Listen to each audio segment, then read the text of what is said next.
野生大熊猫渡河失败，被困河中，救援人员不顾危险拯救它。这一幕把我感动到了。事情是这样的，2016年11月1日，有人在野外发现了一只野生大熊猫，它被困在河中，陷入了进退两难的地步。很明显，它是渡河失败才出现的这种情况。湍急的河流把它吓得瑟瑟发抖。然后发现人员拨打了大熊猫研究中心电话，专家和救援人员抵达现场后，做出了一系列救援方案。然后一批人员不顾危险来到它的身旁。众所周知，大熊猫虽然是可爱，但毕竟是熊，万一发怒起来，后果不堪设想。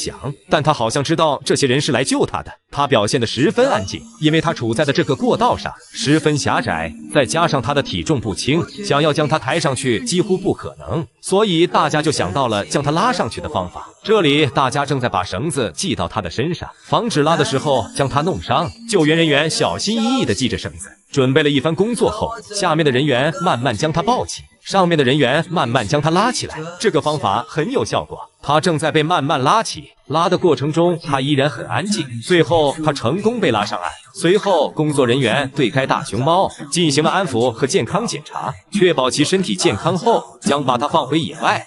毛细发紫的很高，发紫的很严重。你看它的牙齿有病。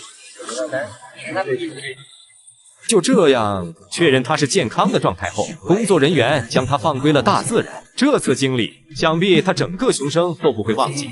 萌兰被亲妈带着时太幸福了，妈妈把她抱在怀里，不停亲吻，这一画面真的好温馨。萌兰婴儿时还是萌萌亲自带的她，当时的萌萌母性极强，在她的照顾下，萌兰白得发光。当时只要看到萌萌儿的视频，她不是在被妈妈抱着，就是在被妈妈亲吻的路上。即使妈妈饿了，只要舔舔萌萌儿就饱了。怪不得萌兰的脑袋有点突兀，原来是小时候被妈妈舔的呀。萌萌有多稀罕萌兰呢？有一次，奶妈拿食物来换萌兰，萌萌把食物吃到嘴里后，玩那是一点都不想给。她把萌兰抱得死死的，一下都不想孩子离开自己的视线。换作是成大的话，只要有吃的玩你随便拿，用完记得还给自己就行。最后奶妈只好拿出加了蜂蜜的盆盆奶，果然大熊猫对盆盆奶没有抵抗力。就这样，萌萌闻到蜂蜜的香味后，把萌兰放在了一旁，趁她喝奶之时，萌兰就被偷走了。当萌兰被送来时，萌萌还确认一下孩子有没有被调包。当闻到孩子熟悉的味道后，她直接一把就搂在了怀里，激动的亲吻。当萌兰几个月大时，其他的小熊都是挖美能手，只有萌兰白得要死，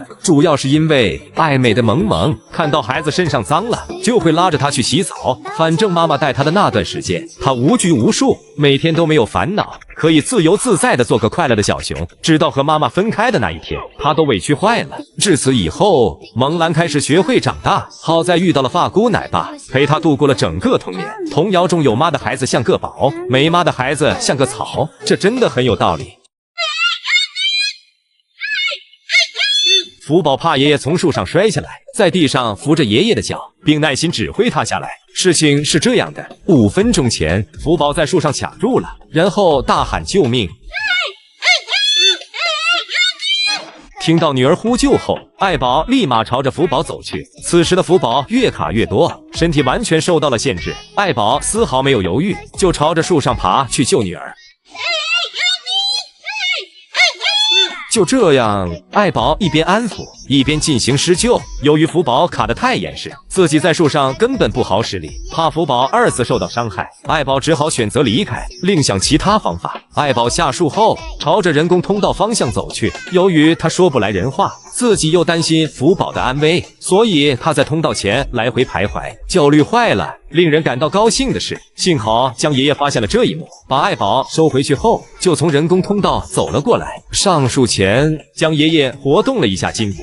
对于一个老头来说，爬树救猫可不是一件容易的事。简单运动后，江爷爷一个兔子跳就成功上树了，然后爬到福宝的上面。我知道了，江爷爷这是想用提的方式将福宝给提出来。哎呀妈呀，怎么和我想的不一样呢？他先将福宝慢慢提起，然后慢慢往下放。江爷爷聪明呀，他知道福宝重，所以选择这种方式救福宝。我们把镜头拉远看一下，就这样，在爷爷的一番操作下，福宝成功下树了。下树后的福宝怕爷爷从树上摔倒，都没时间让自己缓一缓，就来帮助爷爷下树。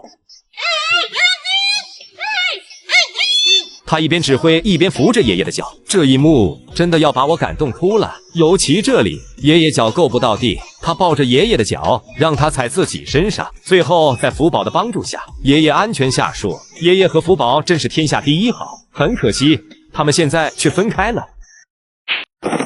原来萌兰小时候也很调皮，一巴掌将妈妈从树上扇了下来。事情是这样的，这天庆大过来欺负萌兰，虽然越狱他是个大哥，但在打架上他却是个战五渣。由于打不赢庆大，他转头就去找妈妈。此时萌萌正准备爬树，萌兰不知咋地，上去就给了妈妈一巴掌。就这样，萌萌被扇得重重摔倒在地。我猜想，萌兰是因为自己挨揍时妈妈没有帮自己，所以才扇妈妈的吧？你看嘛，萌兰下来后还要对躺在地上的妈妈进行攻击，这下好了，萌萌脾气也上来了，心里想着你把我扇下来就算了，趁老娘病还要老娘命，老娘自然不会惯着你。然后现场就对萌兰进行了一番爱的教育，连庆大都打不过的萌兰，自然也不是萌萌的对手，当场就被打得哭天喊娘。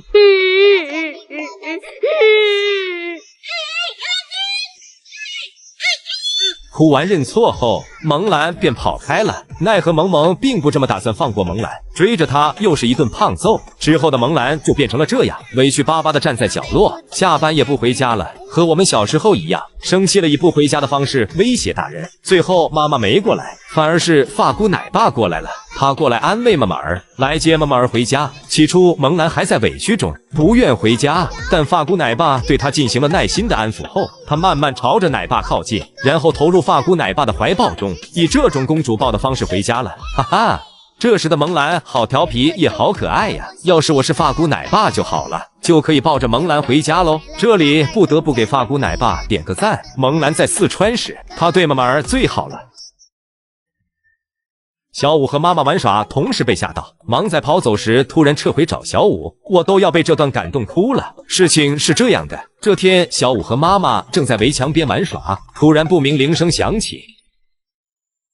就这样，小五被吓到了，快速地跑向身后的树上，准备躲避危险。就在小五爬树的同时，芒仔也准备逃离。突然，他想到了小五，然后将自己紧急撤回，然后朝着小五跑去。这就是母爱，不分物种，即使不顾自己的生命危险，也要保护你。看到这一幕时，我真的被芒仔感动到了。小五真的是吓坏了，即使妈妈前来抱住自己，他也不敢下来。最后，在妈妈的安抚下，他从树上胆怯地下来了。最后经过妈妈的一番安慰后，小五不再害怕了，他贴在妈妈身上，又开心地玩了起来。芒仔真的是我见过最爱孩子的熊猫妈妈了。还有一次，小五来上班，梁月因为太喜欢小五，追着他跑了3条街，而梁月蹦蹦跳跳的样子，像极了狼外婆来了。小五那是吓得呀，连地上都不敢待了，直接爬上了木架。哎呀，上了木架还不放心，直接朝着大树爬去。直到爬上大树后，他才敢回头看。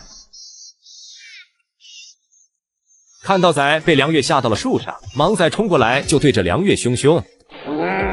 看着愤怒的样子，当时应该骂得挺脏的吧。此时的小五在树上那是一动不动，看到娃儿是真的被吓坏了，然后又爬树来接他。